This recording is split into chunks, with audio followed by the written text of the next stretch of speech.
Moi, je ne fais pas du pressing sur Charlie. Mais si certaines personnes, on comprend le droit pressing, il y a pressing casse. Ils ont la limite à ça, au mutakoki, kole kayangote. Ce que ce mutakoka, les gars, limite, on a fini PD, a fini moi, si, a fini banae. Alobaki, na yebite, ce qui, médias français, les journalistes français, les médias français, au Pendaya en France, si babenga Kofi Star. Alobaki, na yebite, ce qui, babenga déjà Kofi Star. Peut-être par le passé, na monate et Ruki Kozala. Par rapport à ça, comme quoi pour lui, Atangi Bastar, mais il a omis le nom de Kofi Olomide. Donc, pour Naïe, Kofi Olomide, Aza Star P. Tu partages son avis? Pour Naïe, Kofi Olomide, Aza Star P. Bon, je ne partage pas, enfin, je partage l'avis, il y a du dictionnaire. Bato Basala, mon dictionnaire, c'est quoi une star? C'est qui une star? Kofi Olomide, c'est une superstar africaine. Parce que c'est une star de la scène. Une star de la scène. Télé, grâce à toi, Michel. Et c'est un phénomène. C'est vrai qu'on connaît Touré Kunda, Youssou N'Dour ou Alpha Blondy, mais Kofi Olomide, je trouve qu'on devrait le connaître, le reconnaître, car c'est une star. Et puis alors sur scène, il y a longtemps qu'on devait se rencontrer. Arrêtez la musique. Arrêtez. Katazoba. Mokonzi ya malamu alia kangulu ya litoi moko te. Oyoki version A, il faut yoka pe version B. Après, oya kopesa jugement na yo, point de vue na yo. Eloko tokosala na analyse ya lelo. En tout cas, tokoliangulu ya litoi moko te. Tokoyoka batu nyonso mibale. Après, tokoya sikoyo kopakola bango couleur, to confronter bango, to analyser, to yeba qui dit vrai, qui dit faux. Mesdames et messieurs, on vous dit mbote. Bonjour et bienvenue sur Boalwood TV. Vous êtes précisément dans Katazoba, la chronique Intello, avec la gourou de son temple, Igel Woman. Soyez les bienvenus, mettez-vous confortablement, et c'est un plaisir pour nous d'être là avec vous. Restons ensemble, il n'y aura pas de soucis.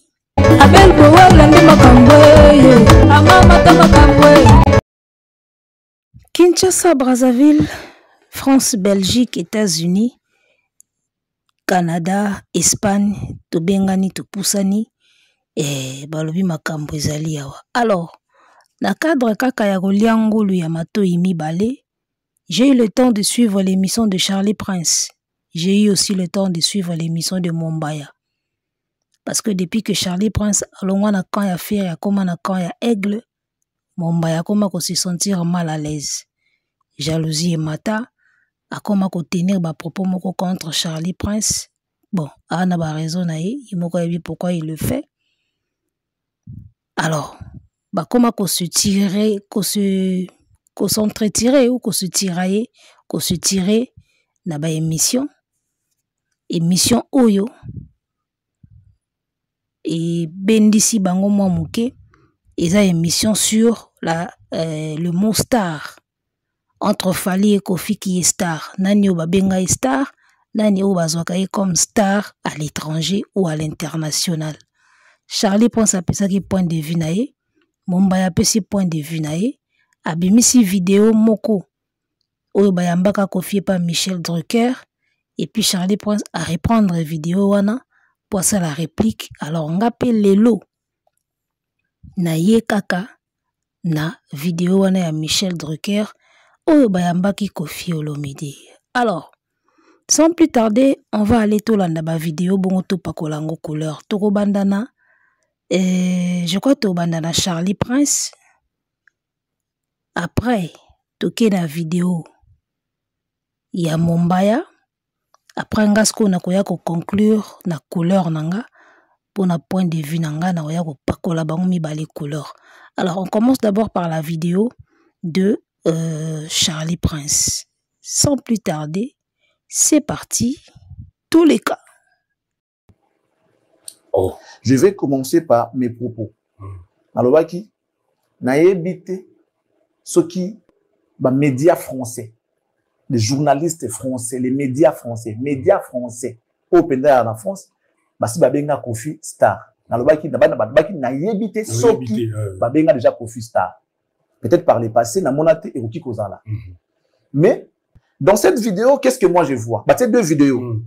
La première vidéo, je vois Kumba Gaolo qui arrive avec Kofi Olomide. Et le présentateur de l'émission, ce n'est pas lui qui a invité Kofi.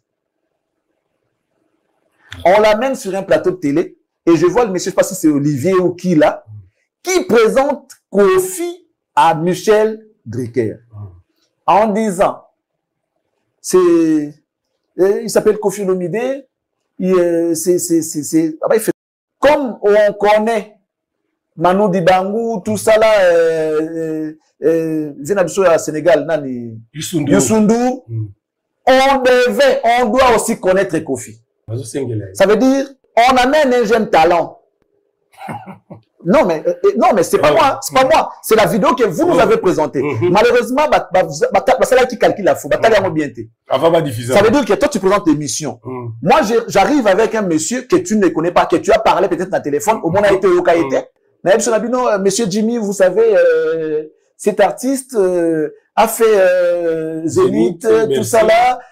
C'est pourquoi il est passé ici. La manière dont on connaît Youssou N'Dour et tout ça, nous devons aussi les connaître. Parce que c'est une star de la scène. Star de la scène. Star de la scène. Et voilà, j'espère que Tolandi Charlie Prince bien. Et après avoir coté la vidéo où Michel Drucker a yambaki Kofi na Kumba Gaolo, Charlie Prince a sali ba analyse na ye, alors ba bengi Kofi Star te, ba bengi Kofi Star te, bazo reconnaître Kofi te, bazo reconnaître Alpha Blondy, Youssou N'Dour, Kumba Gaolo, ba Manu Dibango. Donc Michel Drucker a yebi Kofi te, Kofi ba bengi Star te. Wana analyse au Charlie Prince Atali après avoir coté la émission, il y a Kofi et pas il y a Michel Drucker, émission à Salon en France et devant Mindeli. Alors, on va maintenant aller suivre la réaction. Il y a Mombaya. Kofi Babengi est starté. Est-ce qu'elle a star? Toi, a starté. Tout la vidéo. Et moi, je vais revenir sur pour n'a pas la couleur entre Charlie Prince et Mombaya Pharaon. Sans plus tarder, tous les cas. On essaie de réfléchir par rapport à ça. Comme quoi, pour lui, Atangi Bastar, Baroja Bastar, il a omis le nom de Kofi Olomide. Donc, pour Naïe, Kofi Olomide, Aza Star Pays. Tu partages son avis. Pour Naïe, Kofi Olomide, Aza Star Pays. Bon, je ne partage pas, enfin, je partage l'avis, il y a du dictionnaire. Bato Basala, mon dictionnaire, c'est quoi une star? C'est qui une star? Photo Banawana. Star, c'est une personne célèbre. Est-ce que, dis-toi, moi, on a profité de l'occasion. On a vu dans Charlie, on a fait couteau. Mais on a senti médias congolais Mobimba, on a senti public congolais Mobimba. Un artiste qui est célèbre étant une personne, à sa star, oui ou non? Oui. Maintenant, si on se dit à star, et que Mboka Moko Bengi star, moi je suis un média, Mboka on a pu bateau Bengi star, un média.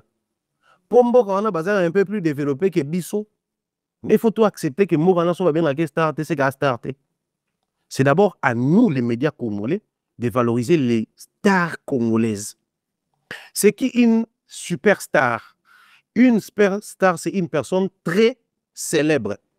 Star célèbre, superstar très célèbre. Le colo, il y a un star.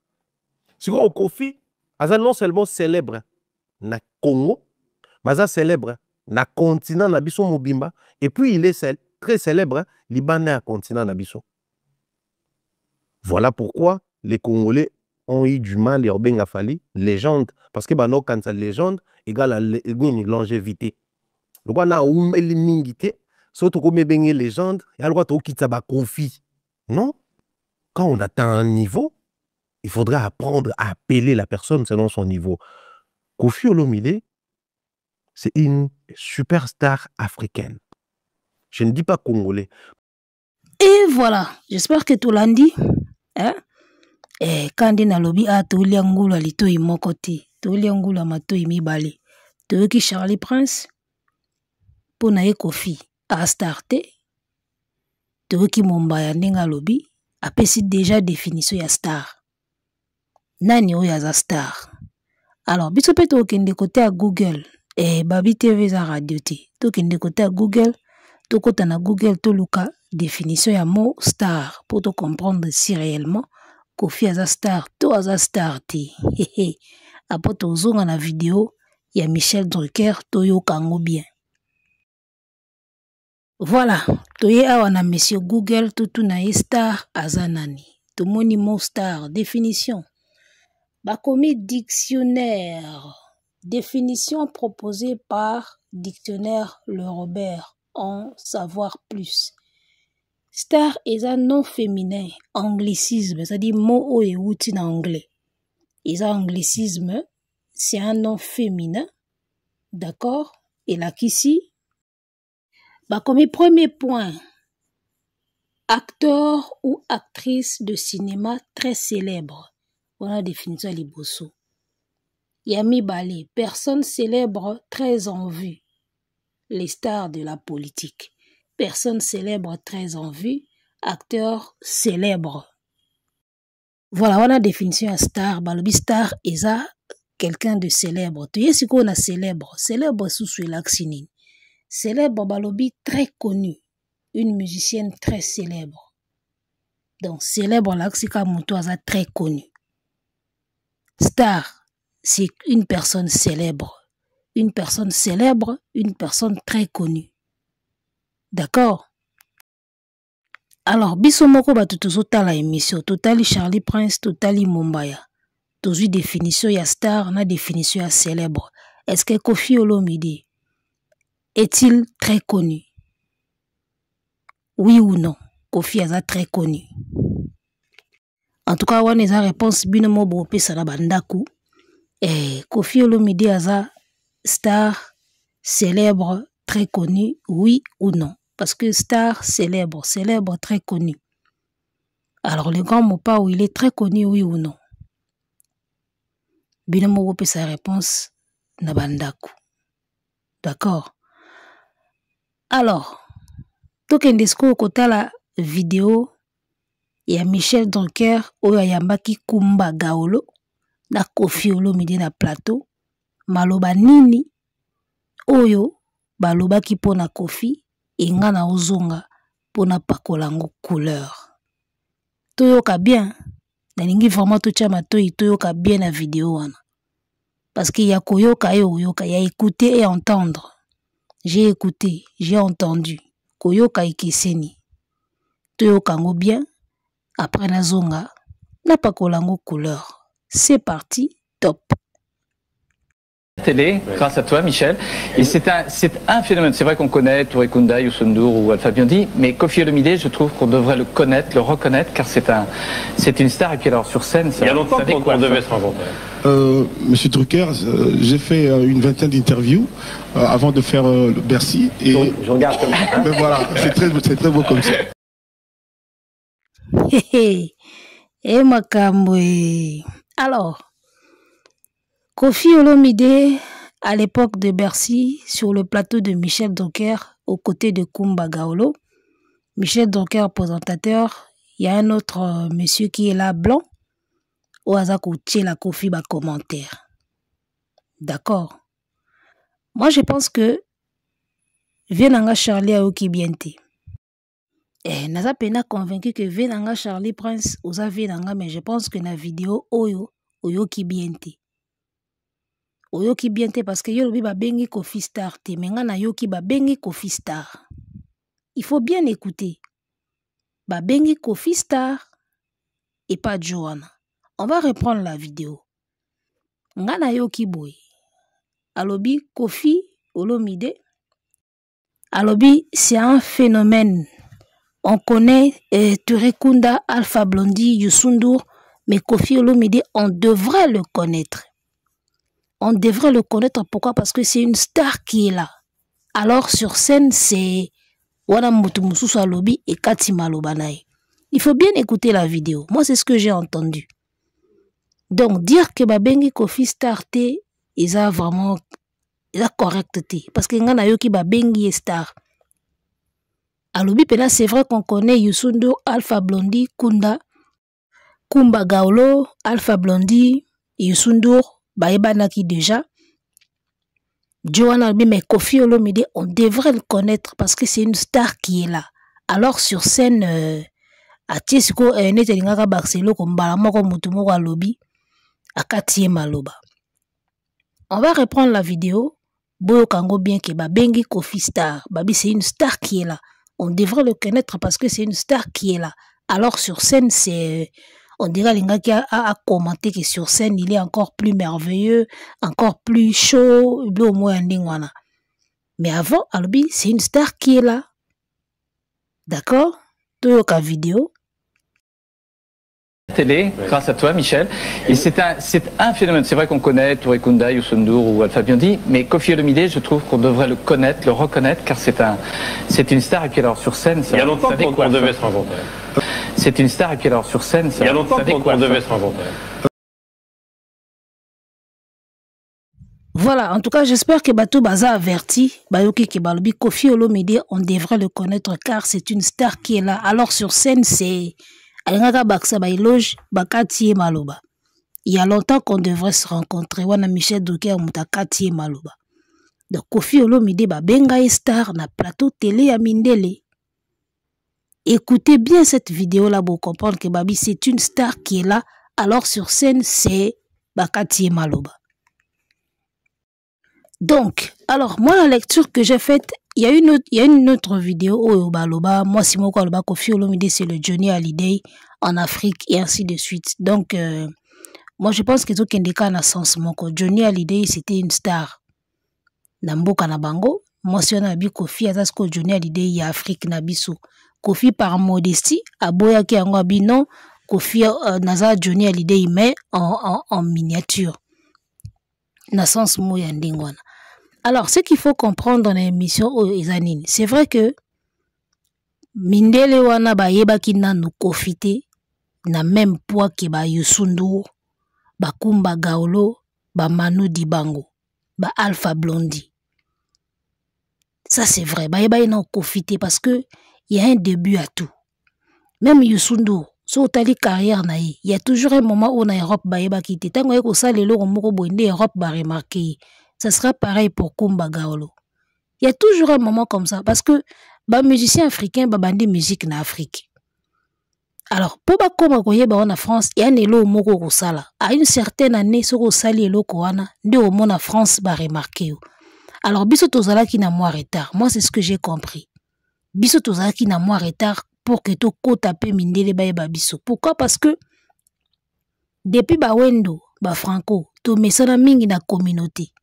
Musique na biso yaki musique moko boy to beta na biso na communauté to leka na biso na ba chaîne mindele te et nous ça nous arrange comme ça. Oleki na OZRT et pas bolo wa bonza kwa yo moni esili. OK ko beta libanda na festival et ainsi de suite yo moni yango ka esili bongo.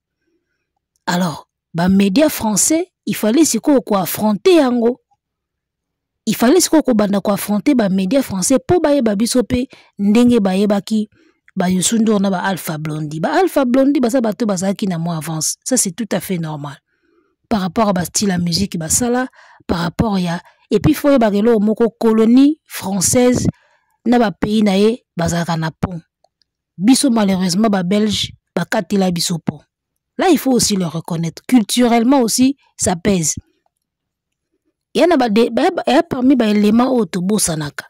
Que la France, avec ses colonies, ba zaka na ba pont, culturellement basala et nous malheureusement na colonie na biso belge ba pont et katana on remarqué Côte d'Ivoire lelo na France basana ba contrat basana ba partenariat ba signé bana ba makambo pareil pour des pays Afrique francophone où France est colonisa basana mo ba lien mais biso soye côté na biso na Belgique et comme moi kita alors Youssou N'Dour Alpha Blondy Kumba Gawlo, bato wana tu baza bato yo ba colonie française. culturellement parlant bazaka en avance koleka biso. Wana eza likambo ya Koffi te ya likambo ya ndenge makambo ya politique ekendaka. Alors vous remarquerez que pendant la époque wana ti lelo ba pays africains où ils ont la colonie française bazaka na mo avance culturellement que biso. Biso a to galera pour tozo ba visa mais allez voir les pays francophones où bazaki colonisé par ba français. Bazaka na mo facilité mo boya ba visa. Ça c'est une vérité. Donc culturellement parlant, tozala ki pe na retard ya ko s'imposer na France. Biso en tant que ba ex-colonie belge. Ce qui faisait que on cartonnait, on faisait des stars. Notre pays faisait des stars, le continent faisait des stars. Mais na mboka na bango na France, to kota ki nanute. Raison pour laquelle au monde attend Koffi abetaki Bercy, baka mwaki. Balbi mais oh, ndeni ni musicien oyo aleki na ba média na bisote, mais asali plein moko na Bercy bazokama parce que nous notre musique c'était communautaire. Communauté na biso congolaise à l'époque na poto bazaki très fort na ba concert et tobaki sina quelques ivoiriens au pe bala bazako landa musique na biso à l'époque au ba koli nango ba Brazzavillois et ba sénégalais parce que biso musique na biso ya kala e banda ko landa ma vraiment tina ba mboka libanda e bandi nango leloti siko bazoka mondeni Koffi aliki na ba média na bango te mais atondi si Bercy c'était tout à fait normal parce que na Afrique azaki déjà star. Mali a yébie, Sénégalais a yébie, Ivoirien a yébie, Brazzavillois a yébie, Congo Kinshasa n'en parlons pas. Yangono moni ba Bercy wani tondaki à l'époque. Siko ezole ke la mindele ndeni ni motoyo a koti biso chobo a ketondi sa Bercy sans les cas par biso. Mais c'était tout à fait normal. Koffi ezaki déjà na notoriété en Afrique. C'était tout à fait normal à tondi sa Bercy. Binonde mutu boyeba ki ete. Parce que bozaki koluka information en Afrique te. Les affaires des blancs, les affaires des noirs ne vous intéressez pas. Bobande ko s'intéresser na artiste au colonie na bino, ba ancien colonie et bande ko proposer bino na ba canal au bino moko boyebi. Yango moni mundele na lobaki Koffi on devrait les connaître ndenge toyebi ba Alpha Blondy, ndenge toyebi ba Kumba Gawlo, on devrait aussi connaître Koffi parce que c'est une star en Afrique. Donc koyeba ete awa eza pena erreur. C'est une façon que baza ko avouer pe erreur na bango. Ki ndenge toyebi ba Alpha Blondy na ba Youssou N'Dour. On devait aussi connaître Koffi comme ça parce que a na trempe wana na Afrique. Mon information oya memela ki Michel Drucker. Donc un artiste oyo azana trempe ya ba Youssou N'Dour na ba Kumba Gawlo na Afrique, mais biso awa toyebi eti yango lobaki on devrait le connaître ndenge toyebi ba Alpha Blondy parce que na Afrique ba dia na ba level moko. Na potonde siko na France nde encore pe biso pe ba congolais toza pe esprit communautaire makasi to koma ko to ko briser ngo ndambu à l'époque tozaki penda trop esprit communautaire c'est-à-dire so tekika na communauté na yo osili so ko betika na communauté na yo osili na okawana vous avez remarqué que na kalato aki très communautaire ba bazako sala mo ba effort ko beta na ba festival a mindele bazaki na bango. Mais tout ça qui est un esprit moko communautaire. Donc, tout banda ko vivre tellement bien de musique na biso zo cartonner na Afrique que poto ta musu to banda mona ka soto ke poto zaka pour la communauté. Lelo pe to mona ango. Peu sont des artistes bazo sa l'effort ba bima na communauté congolaise ba bima na communauté africaine. Mais ba musicien mingi ya biso ba ka communautaire. Donc banda nango kala. D'accord. Donc moi je pense que place wana venanga Charlie ou sali mo erreur moke meka o bongisa. Ba bengi Koffi star na plateau. Et puis ba reconnaître faute na bango ke soto yebi ete eza mabe. On devrait le connaître ndenge to yebi ba Kumba Gawlo na ba Alpha Blondy parce qu'il a le niveau là en Afrique. Koffi abeti Bercy, il était déjà à son 40e album. Je ne pense pas qu'Azaki n'a premier album pour benga Koffi jeune talent à l'époque. Non. Awa tozo rétablir ka vérité. To komisa mutu te poto kitsa mutu. O eza chaîne à vérité. Koloba ke Koffi ba yena jeune talent moko na plateau à Michel Drucker, c'était faux. Koffi à l'époque ya Bercy, il était à son 40e album. Na sali kutu ba recherche te mena yebi ke ezaki déjà ba album ebele avant beta Bercy. Et Koffi avant beta Bercy azaki déjà na ba nombre d'albums ebele. Ça ne sera pas un jeune talent. Sinon, Mundele on devrait le connaître comme on connaît les Alpha Blondy et les Youssou N'Dour. C'est-à-dire Mundele reconnaître que yana mbiaka moko na Afrique biso yebi ete mais ana pour moko na ba Youssou, pour moko na ba Alpha Blondy mais biso sko to yebi ete, on devrait le connaître et le reconnaître. C'est ce qui s'est passé, c'est ce qui s'est dit dans plateau ana. En tout cas, je suis désolé ndenge mon vieux Charlie Ayoki Makambu bien aimé. C'est ce qui s'est passé. Donc, Kofi Star ba reconnaître en a plateau Michel Drucker, ndenge bazo reconnaître Fali Lelo, star na France 24 ba sangani pena ba lobi une star africaine boy. Alors, il faut reconnaître que ba Kofi ba Papa Wemba ba sa batoyo ba panza kinzela ya ba plateau de télé ya ba mindele pour que lelo pe ekoma pe mai ndenge komi. Parce que vous remarquerez même na émission Oyo, Papa Wemba sala na madame Mouwa Mundele na poto a posé la même question. Comment ça se fait que musique Nabino a oyebanité? Papa Wemba mais c'est vous maintenant d'aller chercher à faire connaître cette musique. Papa Wemba l'a dit. Donc on sent qu'à l'époque des Papa Wemba na ba Kofi, il y avait une difficulté pour musique Nabiso, na ba France wana et comme kokota pena il s'imposer. N'habite sous dans la vidéo on a posé la même question à Papa Wemba. Alors je vais fouiller total annonce dans la vidéo comme ça na tchela bino boyo kandenge Papa Wemba azwa qui même remarque na plateau télé pas madame Mouwa Mundele. Je crois que j'ai la vidéo. Donc tout la vidéo et puis moi je reviens à Paco la couleur. Justement, quelle est l'approche des Européens à cette musique africaine? Moi je sais pas, vous les Européens maintenant c'est à vous de faire un grand effort pour comprendre cette musique-là. Voilà, la question elle est très bien posée. Quelle est l'approche des Européens à cette musique africaine? Papa Mbalbi, moi je ne sais pas, c'est à vous maintenant les Européens de faire un effort de connaître cette musique-là africaine. Vous voyez? Même problème na Kofi na plateau, c'est un grand. On devrait le connaître Youssou Ndour, parce que c'est une star qui est là. Nde Mundele wana présenta qui. Ça dit que na Afrique na Congo ba mbiaka déjà basi ba télémaki, ba étoile télémaki, ba star télémaki. Mais na niveau ya Europe, to kota bango nante. C'était ça le problème. To kota bango nante. Bazo yeba biso nante, bazo comprendre nante biso te, bango bazo mona kaka ba star na bango bango ba colonisa. To lo bango bongo parce que c'est ça la réalité. Eh, ba star ba pays Afrique o bango ba colonisa, biso bazo mona biso nante. Omoni, Kofi a eu même problème na plateau ya Michel Drucker et Papa Wemba a eu sous question moko similaire. Quelle est l'approche des Européens à la musique africaine? Abi, c'est à vous maintenant de faire un effort. Ya omoni lelo pe boye. Eh, comme pe Mundele pe azoyo kape Papa Wemba, azoyo kape Fali, Mundele azoyo kape Luambo, un Américain azoyo kape Luambo. Tout le monde a on a Rihanna. Omoni, donc eza babitumba oyo bato balekaka liboso babundaka po bafongola nzela bato baya sima baleka na pete. On peut le dire comme ça. On peut le dire comme ça. Il y a une première fois à tout. Même Fali, pour baye na France nde ba komo benga superstar na France, il a kanelo moko e déclenchaki. Soit featuring moko, soit album moko ouvert. Voilà, il y a toujours un truc. Oh moko kosala, ifongole lio porte ya poto to ya ba couche mususu ya batu mususu. Donc Kofi, il y a eu un moment au persala kilo moko, je pense que époque où te ko yemba na kumba gaolo nzemba destane ayebisa kinga kombona e caresse ba yemba na kumba gaolo.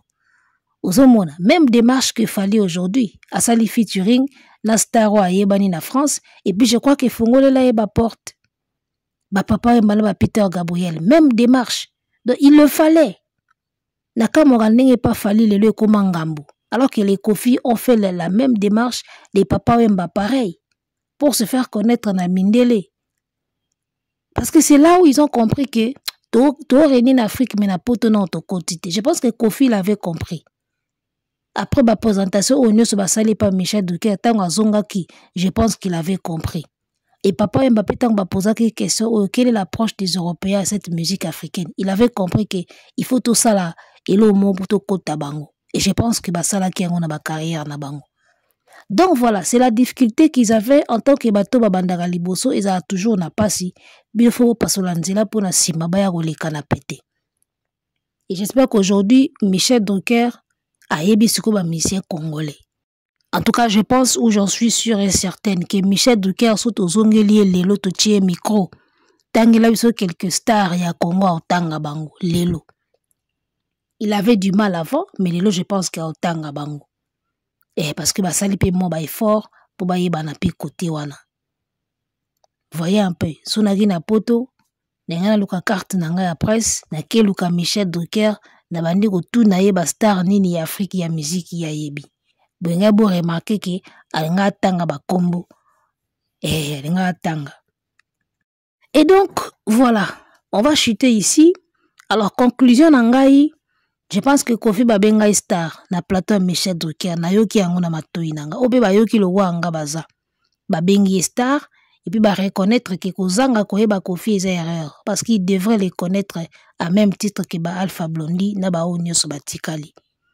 Papa Wemba pareil na plateau Mindele, c'est-à-dire babanda ki kosala entrée na bango na ba plateau Mindele, il y a toujours un début en tout les gars. Il y a toujours un début. Voyez. Donc voilà, Kofi babengi star, Kofi je pense qu'à star selon ma définition totale à star. Awa toloba ka vérité to bundarande pour la vérité ya ko kitsa mutu te to ko matsa mutu moko te eza ko rétablir kaka vérité. Dans vidéo wana il a kisi que Kofi babenga ye star mutu abimsa ki vidéo wana pour clore débat, je pense qu'azaki na torté. Ngala linga ka na sukisa débat oyo Mumba ya VS Charlie Prince et ba guerre na bango internet nga moko arbitre nango. Donc Kande Warrior moko komela inga na commentaire nga moko siko na komi arbitre ya Mumba ya na Charlie Prince soka yindi boya osignaler nga mona ya okata débat na bango na kati kati to luka ka vérité. On n'a pas besoin ya kopakola fali mafuta ebele pour alinga biso mingi. Non, on a juste besoin ya rétablir vérité. Parce que même yemoko fali soka tali vidéo oyo aoyoka ke babenga Kofi star soka tali émission na yo moko esala neti moi genre. D'accord? Koloba vérité est important. Moi tango biso na Hollywood TV na kata zo batoloba ke fali aleki faire na boy na numérique na boy ezalaka vrai. C'est vérifiable. Toko sakati. D'accord? Alors na makambo susu pe pourquoi to garder vérité wana te soki pesa vrai? Donc moi je pense pas que fallait en a besoin de kosa pour te kumisaye. Non. Na sûr que yemoko aigle alinga ape vérité. Et le est vrai, le bango est vrai. Ou est vérité, ou le est vérité. C'est vrai qu'aujourd'hui lelo nous vivons l'époque de Fali parce que Kofi c'était avant. C'est tout à fait normal, il a fait un long parcours, c'est tout à fait normal ba relève bima. Aujourd'hui c'est Fali. Batanga na ba TV, tout monde ngo pena boye. Après Emmanuel Macron, balwa pena une star congolaise et tout. Ozomona mindele pena babenga Fali star, superstar même, baba une superstar africaine, Fali Ipupa boye. Balo bakango, babenga ngo Kofi à l'époque, babenga ngo Fali lelo. D'accord. Alors soto le bito zonga na maloba ya de game ke pona ye na Congo toaka na 3 stars internationaux. Toko pesa ye raison.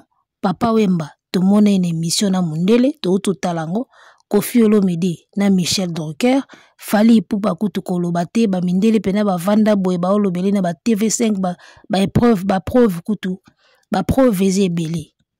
D'accord, ba vandi pena ba olobela ka mamba Fali na mindele bazé belé. Alors moto nan to mona kuna te ezaka affaire. Ozomona fere ka ndeti sikoyo na Michel Drucker to moni nanu te. Donc maloba ya de game eza lokuta te ke tozaka na Kofi Papa Wemba na Fali 3 musiciens congolais otomona ba na plateau télé ya mindele bazo poser bango ba vraie question et puis bazo pesa ba vraie réponse. Ba émission a kilo na mindele fere na otomoni awate. Ale bogozo la biso fere boko mokoti la biso na ba compétition ya banzoko.